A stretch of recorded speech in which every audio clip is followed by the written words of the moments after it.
I have heard a lot of buzz and a lot of interest about our next speaker and this next topic.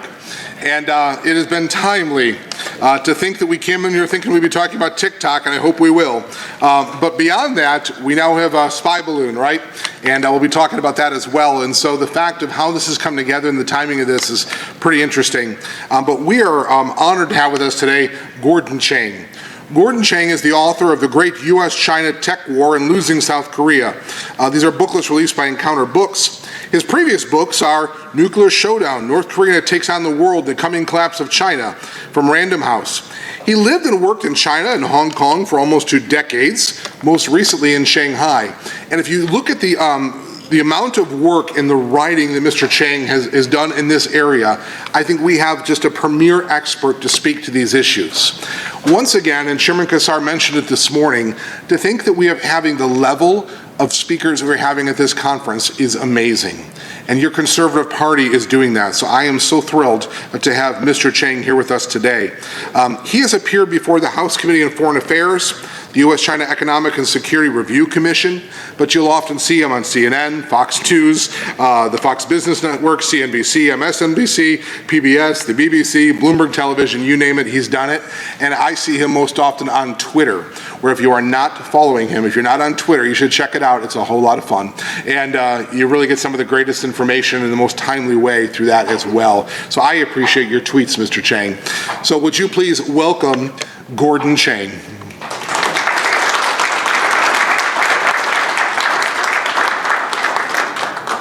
Thank you, sir. Thank you. Questions through text, all right? Yeah.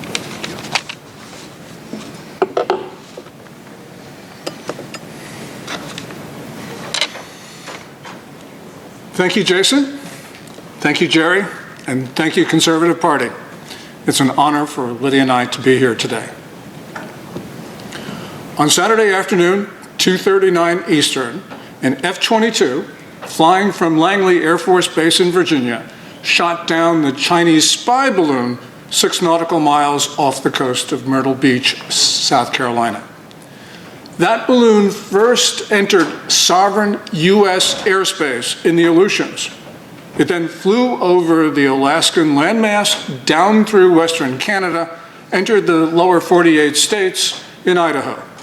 From there, it surveilled Maelstrom, Offutt, F.E. Warren, Minot, and Whiteman Air Force bases, where we base critical elements of our strategic deterrence. And this incursion, this provocative incursion, reminds us once again that we are under unrelenting assault from the People's Republic of China. So, we have an enemy. It's not a competitor, it's not an adversary, it is an enemy. And the question is this Chinese enemy already waging war on us? Yes. Thank you. The answer is yes. The answer is hell yes, because Communist China, in fact, declared a quote-unquote people's war on America, a phrase that has special meaning to the Communist Party. And it has, despite official denials, a doctrine of unrestricted warfare. Now, unfortunately, warfare is inherent in the Communist Party's political system, which idealizes both struggle and domination. And so we should be asking, what does Communist China really want? The answer is simple. It wants to take away our sovereignty and rule the world, and it also wants to rule the near parts of the solar system. And yes, I know that sounds ludicrous, but no, I'm not exaggerating. On planet Earth, Chinese ruler Xi Jinping is trying to impose the imperial-era notion that Chinese rulers not only had the mandate of heaven to rule Tianxia, which means all under heaven, but that actually heaven compelled them to do so.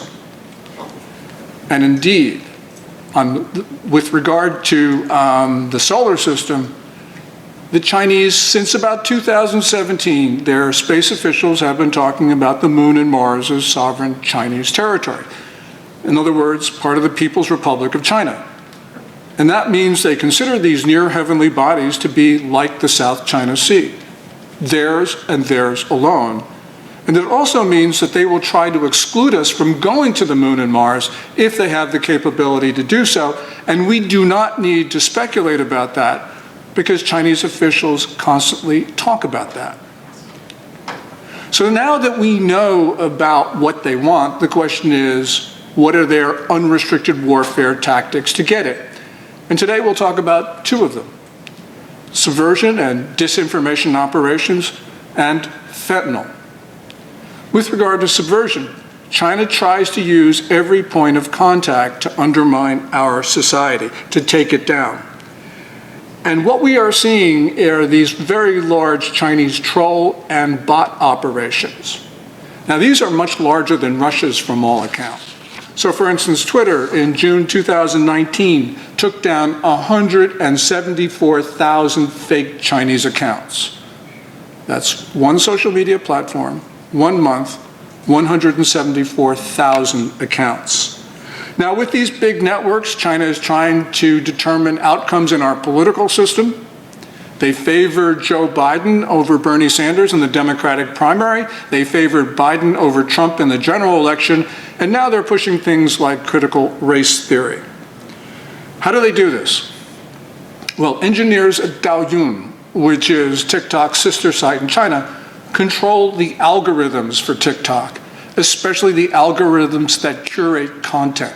In other words, to determine what your children see and what they don't see. And this gives Beijing the ability to, as they say, boost the signal. In other words, to amplify their propaganda. Now, how does this work out in practice? Well, in July of 2021, Mike Pompeo, then Secretary of State, closed China's consulate in Houston. And the question is, well, why did they close Houston instead of one of the other 4 Chinese consulates? Well, State explained, the Chinese, they are conducting espionage operations in Texas. Well, that's also true of the other 4 consulates. I think that State closed Houston because China was giving logistical and financial support to violent protesters, and their operation was based in the Houston consulate. Radio Free Asia reports that in that year, 2021, a intelligence unit of the People's Liberation Army actually based themselves in the consulate, and from there they used big data and artificial intelligence to identify Americans likely to participate in Black Lives Matter and Antifa protests. And then they sent those Americans videos on how to riot via TikTok. We also know that they have, through TikTok, glorified drug use, which is one of Beijing's projects to weaken America. And that brings us to our second Chinese tactic, which is fentanyl. Fentanyl is coming across our southern border in record quantities. The drug is designed and manufactured in China. The components are then sent to the Mexican cartels, who then smuggle it into the United States. These days, the most recent variation of fentanyl is mixed with dye, which means they're trying to make it appear like candy, which means that they are marketing death to our children. It's called rainbow fentanyl. And fentanyl has also been mixed with prescription drugs, which means that Americans have already died because they thought they were taking their medication. Now, the Communist Party in China runs a total surveillance state. These large fentanyl gangs could not operate unless the party knew about it. But even more important, the fentanyl gangs are laundering their proceeds through the Chinese state banking system. And we know that Beijing's diplomatic support for the fentanyl gangs. So what we have to say is that of the 80,000 or so deaths last year from fentanyl, and fentanyl mixed with cocaine and methamphetamines, we should consider each of those deaths a murder. Now, President Biden does not understand the viciousness of the Communist Party. He's still trying to negotiate deals with them. But China is in no mood to talk in good faith with the United States. We know that it doesn't honor any of its obligations. And we have seen this with regard to intellectual property, with trade, with South China Sea, with Hong Kong, with everything. So there's no point in talking to Beijing at this moment. And at this moment, we have a political and military establishment that does not understand the urgency of the situation. In the Oval Office, in the Pentagon, and in the halls of Congress, there is very little sense that time is of the essence. But as we hear today, we know that Xi Jinping is preparing for war. At the Communist Party's 20th National Congress in October, he appointed what is now called the War Cabinet. We know, of course, that China is involved in the fastest military buildup since the Second World War. Xi Jinping is trying to sanction-proof his regime, and, most ominously, he is preparing China's civilians for war. And it's not hard to see why Xi Jinping thinks he needs to go into battle. I believe that he now perceives that there is a closing window of opportunity for him to achieve what he believes to be our historic goals, because his China is beset by simultaneous crises. There's continuing debt defaults, plunging property prices, a contracting economy, worsening food shortages, deteriorating environment, and fast-moving COVID-19 outbreaks, which by the end of this winter will have infected probably 1 or 1.1 billion Chinese, and will take the lives of between 1 and 2 million of them. Moreover, if this weren't bad enough, China is at the edge of the steepest demographic decline in history in the absence of war or disease. China, between now and the turn of the century, will lose something between 900 million and 1 billion people. By the turn of the century, it will be perhaps a third as populous as it is today. And to put this into context, at this moment, China is more than 4 times more populous than the United States. Turn of the century will be about the same size. China will be lucky if it has 30 to 40 million more people than we do. So, what does this mean? Well, we know that Xi Jinping, in this closing window of opportunity, has one grand goal, and that is to annex the Taiwan. Now, Chinese communist leaders for decades have been saying, well, Taiwan, formerly the Republic of China, must be absorbed into the People's Republic of China. So the question is, well, what's new? What's new is that in the past, leaders were just going through the motions. They didn't really care that much about it. Xi Jinping does. Xi Jinping believes that this problem, as he calls it, cannot be passed down from one generation to the next. He believes that Taiwan must be annexed within his period of rule, which he calls the quote-unquote new era. So unfortunately, he has made the destruction of the island's democracy a test of his personal legitimacy, which means that we must stop him. Now, the United States for decades, Republicans and Democrats, liberals and conservatives as president, has had a doctrine of strategic ambiguity. In other words, we don't tell the Chinese, we don't tell the people in Taiwan what we're going to do in the case of an imminent conflict. And as we know, that policy has worked. But that policy has worked in a benign era, and we are no longer in a benign era. Now, Chinese leaders say that we do not deter them. So we need to take them at their word. And obviously we don't deter them because they flew that balloon over our country. So I believe that we need a president of the United States who will clearly and publicly announce that the United States will defend Taiwan. We need to offer Taiwan a mutual defense treaty if it wants it. We need to recognize Taiwan as Taiwan if they want it. I believe that we need to move supplies like ammunition to the island on an emergency basis. And I also believe that we should be basing American troops there as a tripwire. Now, many people will say that's risky. Yeah, it's risky. But saying something is risky is no longer a meaningful objection, because after 3 decades of misguided China and Taiwan policy, every course of action is risky. Everything is risky and dangerous. But the most risky and dangerous option of all is to continue with the policies that got us into this disastrous situation in the first place. Why defend Taiwan?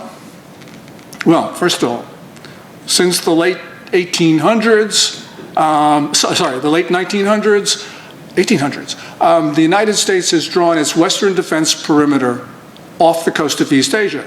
And Taiwan sits at the center of that critical perimeter. It's where the East China Sea and South China Sea meets. Taiwan prevents the Chinese Navy and Air Force from surging into the Western Pacific, where we certainly don't want them.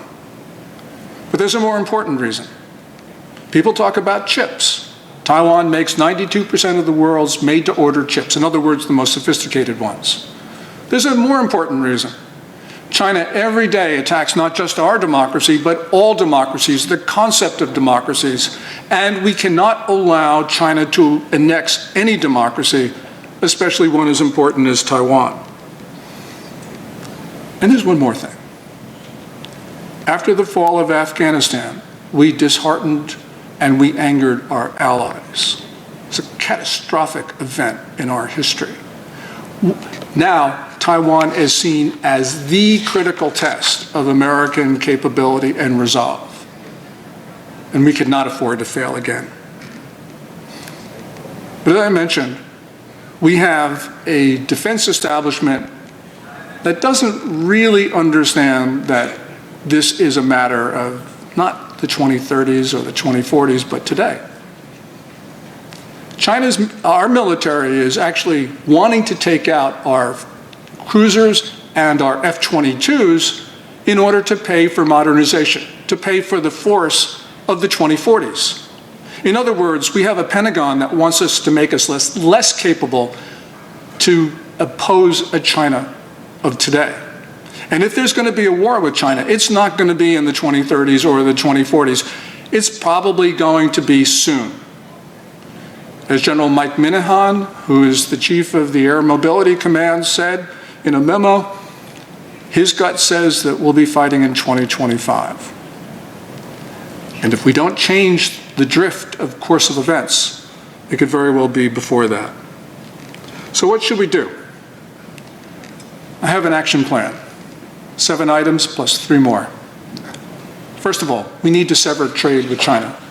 This means getting our pharmaceutical businesses off of Chinese soil. We should not be enriching a hostile regime. We should not be making them more capable to kill Americans. We must cut off the blood supply to those who mean us harm. Second thing, we should prohibit investment into Chinese companies.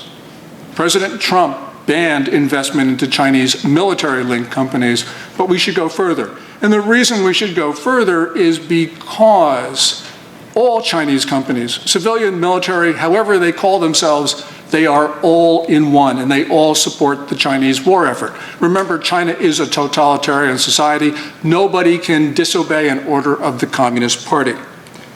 We should not be enriching a hostile Chinese regime with our investment dollars. Third, we should be getting rid of the Chinese agents in our country. That means we should be closing down the remaining 4 consulates. We should be stripping down the embassy from a cast of hundreds down to just the ambassador. We need to get rid of the Chinese state banks in our country because they're the ones who are laundering the fentanyl profits. We need to end the Confucius Institutes, all of them, and more important, the Confucius classrooms in our secondary school. This is our country. We do not have to put up with this. Fourth thing, we should end all technical cooperation with China. Remember, it was Americans who taught Chinese researchers at the Wuhan Institute of Virology how to manipulate coronaviruses to make them more dangerous to humanity. That was somebody called Dr. Fauci. Fifth thing, we should not allow China to buy our tech companies. Sixth, we should not allow Chinese parties to own ranch and farmland in the United States. We know in places like Oklahoma that the Chinese have been involved in illegal marijuana grows. They have been basing child sex trafficking operations in Chinese land, and China wants to use some of its land for espionage purposes. In Oklahoma, the Chinese build fences on their property. Big deal. Everybody in Oklahoma has a fence. But everybody in Oklahoma has a fence. They use it to keep people out. The Chinese are building fences on their property to keep people in. Until we find out what the hell is going on, they shouldn't be on our land.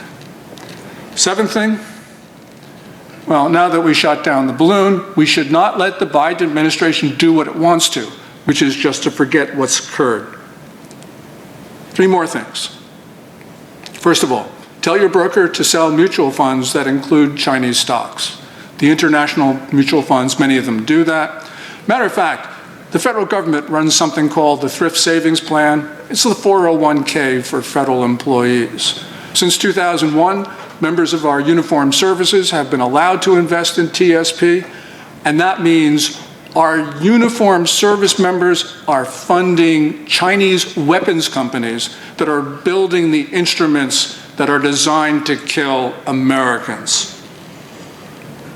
Second thing, don't buy Chinese goods if you have an option. Third thing, let's support Senator Rick Scott. He is pushing cool legislation. That's cool as in country of origin labeling. That means websites have to tell us where all of this crap comes from. This is a great idea. Let's get behind it.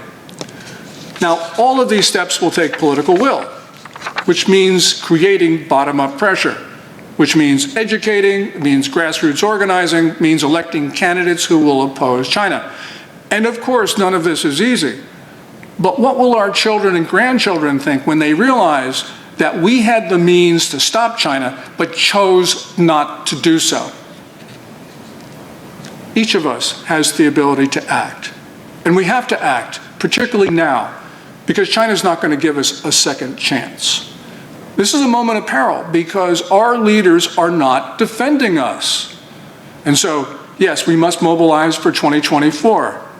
But in the meantime, we have to make sure that Biden and Communist China's other allies in Washington and New York don't sell us out. But we can do this. After all, we are Americans. We stand our ground, we do not yield, and we are the last line of defense. Thank you.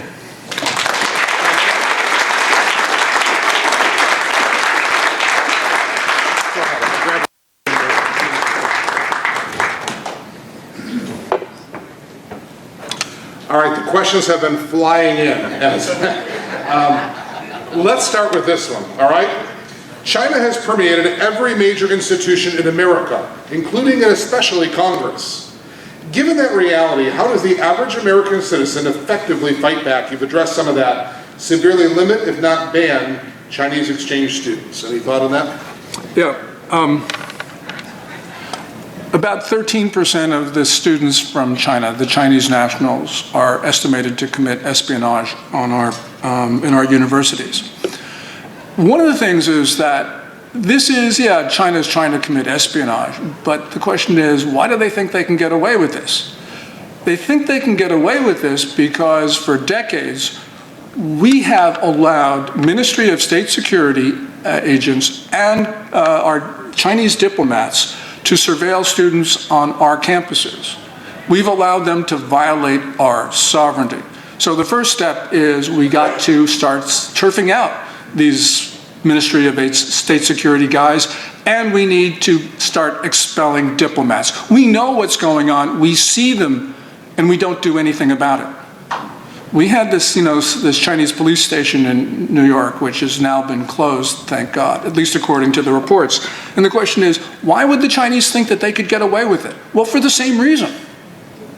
We've allowed them to violate our sovereignty, so they said, no big deal. We'll fly a balloon over the Midwest of the United States, we'll open up police stations across the country. This, as I mentioned, is our country. Now, I have, my dad was a Chinese student, so I have a particular personal stake in this in a sense. But the point is, there are a lot of things that we can do to make sure that Chinese students don't commit espionage. And we have to obviously start doing that. But this is a whole of society effort on our part, because it's not just the Chinese students, it's Wall Street, Walmart, all the rest of it. all of our society, as the questioner mentions, has been penetrated. And that leads into the next question. Is the U.S.'s unwillingness to fight back in this war due wholly to China's compromise of corporate America, even using Chinese slave labor? And what is the best or fastest way for American patriots to reorient our CEOs for our benefit? The reason why CEOs have become woke recently is because the left, not the right, but the left has organized shareholders. And it's a very simple thing to do. And we haven't done it. So first thing is we actually start to go to shareholders meetings, start screaming and yelling, start using our votes. Part of this is, yes, we have allowed China to develop, to allow Wall Street, Walmart, as I said, all of these institutions to have these links with China. And those links create financial incentives for them to support China. And so you have those terrible incidents involving the NBA and Nike. Nike, by the way, and this is something that we need to do, lectures us about social diversity and social justice and all the rest of it. And in China, it maintained a 3 decades relationship with a South Korean contractor that did nothing but make Nike shoes. This was in Qingdao in Shandong province. And there, the workers were essentially in a concentration camp-like facility, and the workers were Uyghurs, Kazakhs, and other Turkic minorities. So Nike was using essentially slave labor to produce the shoes while it could make money so it could lecture us Americans. And we just need to start pointing this out because they have been able to use media, and we can do the same thing, especially because we got social media platforms which, although have been controlled by the left, nonetheless are starting to open up. And indeed, it does give us a voice. So we need to exercise that voice. This is going to be hard. This is convincing your neighbor, convincing the person down the street. This is a person-by-person operation. And there's 330 million of us, so this is going to take maybe a little bit of time. But the one good news in all of this is that China is acting so belligerently that it is changing the conversation. And we need to take advantage of that. It's not just COVID-19, it's not just balloons, it's not just everything else. It's everything at the same time. Beijing is incredibly arrogant and believes it can do whatever it wants, and we need to disabuse them. And we can actually start working because Beijing has been so difficult. So this is something that we can do. You once entitled the book, The Coming Collapse of China. Is that collapse still on the horizon? And I'll just add one thought to that. Can you speak to the declining demographic birth population that China is dealing with? Yeah, in 2001, I wrote a book called The Coming Collapse of China, which I predicted that the Communist Party would fall in a decade. So I'm perhaps the last person to talk about problems inside China, but the point is, I didn't foresee the 2008 downturn and some other things. But the point is that right now, China is obviously exhibiting signs of fragility. And I just ran through a quick list of them. But China's most fundamental problem is that it's going to go from a nation of 1.41 billion down to 450 million or so in the space of 8 decades. And that is going to be something that we've never seen before in society. And it's not just a question of numbers. China has a skewed sex ratio for various reasons. There are various estimates between 30 to 35 million more men than females. The total fertility rate is dropping so fast because of a number of things, including pessimism. So China has got all of these problems, which makes it even more dangerous than it normally would be, because just think about from a common sense point of view. Now, if you're Chinese and you're a Chinese leader, you would normally think that China's going to rule the world. That's what they want. That's where they see things going. And if you really believe that, then you would be very nice to the United States and Europe and everybody else, because you would just realize that things over there would gently decline and China would grow stronger, and that the forces of history, and remember, these are communists, so they believe in history. The forces of history means that you will end up dominating the world. But what is China doing right now? It is provoking crises. It's getting Americans upset. It is mobilizing the American citizenry to oppose China. And that means the Chinese themselves see problems inside their own regime. The Communist Party, I think, is insecure. And one other thing, the question didn't ask this, but we should just cover it in a moment, and that is that the Communist Party sees the United States as an existential threat. And they see us as an existential threat, not because of anything that we say or do, but because of who we are. An insecure political system is worried about the inspirational impact of our values and our form of governance over the Chinese people. China has the biggest surveillance state, uses the most coercive outside of North Korea. They do this because they're worried about what the Chinese people will do. And we saw that in those extraordinary protests that started on November 24th inside China. This is a regime that is deathly afraid of its own future, which means this is a regime that's going to lash out. This is a United States that's not prepared for that. In Sudus, New York, the Chinese bought an apple farm a few years ago, supposedly to test their pesticides on apples. They have only used it for photo opportunities. Can New York State stop this if the Biden administration will not? New York State can do that.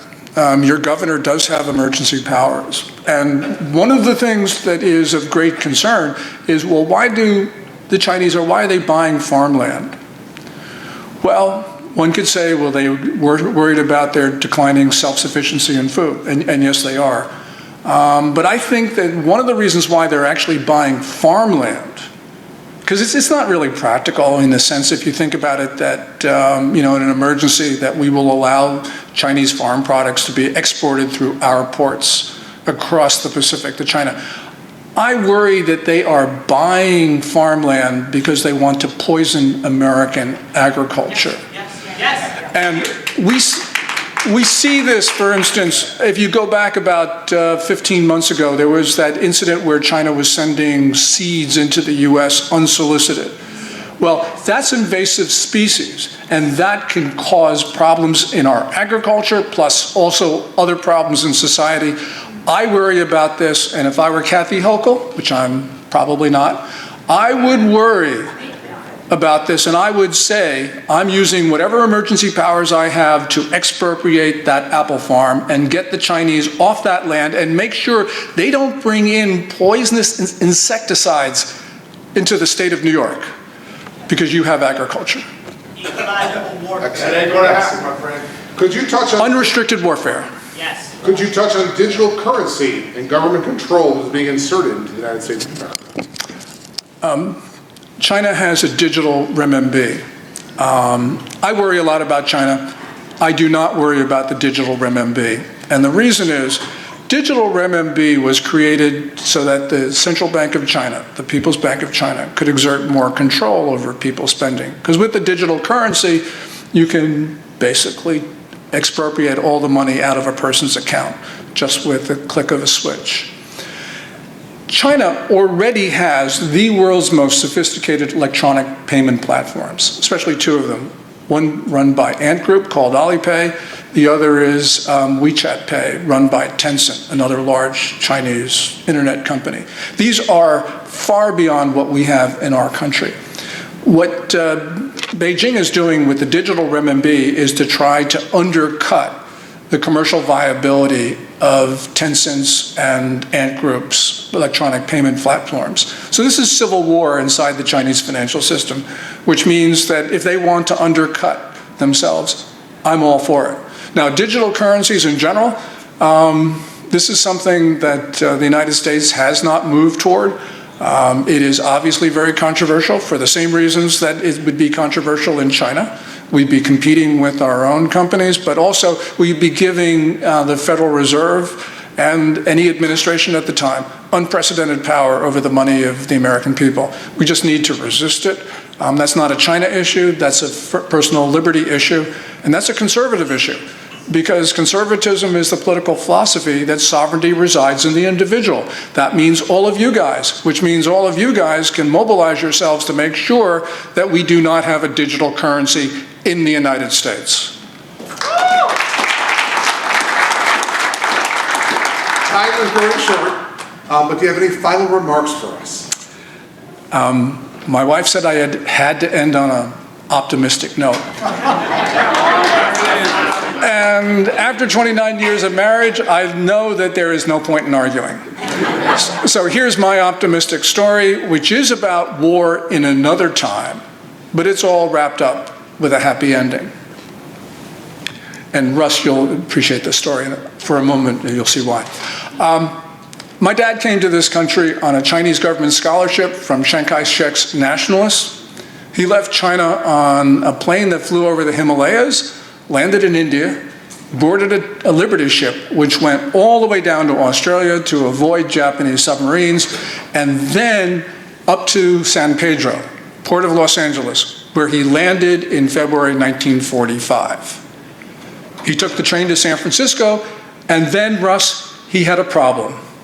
He asked for which train to go to Buffalo. Nobody understood him. Eventually, he learned that Russ and others, as you know, that the correct pronunciation of that city is Buffalo. So my dad gets on the Transcontinental Railway, makes his way through Buffalo, ends up in Ithaca, New York, where he gets his master's degree in civil engineering in 1946 from a New York State institution called Cornell. So, right afterwards, Mao Zedong's communists take over China, but a generous America allows him to stay. So what did my dad do with his engineering degree? Well, he did what everybody with an engineering degree would do. He opened up a 4-table restaurant in his garage in Keansburg, New Jersey, serving Chinese food. It completely failed. So my dad's plan B was to take his engineering degree and use it for engineering. He got a job with a public utility in New Jersey. On the day he turned 55, the first day he was eligible for early retirement, he got out of there and he started a Chinese takeout in Madison, New Jersey, where he lived. That takeout became a restaurant. He took the money from the restaurant, he bought a building, renovated it, sparked the rejuvenation of the town center. My dad never missed an opportunity to vote. He never missed an opportunity to tell my 3 sisters and me, who, by the way, all went to Cornell, he never missed an opportunity to tell the 4 of us how great his adopted country was. He would always say that China was his birthplace, but America was his home. So here's the optimistic story. I learned from my dad that not only is America a great country, but that also we are a good people. So thank you all for defending the country that my dad loved so much.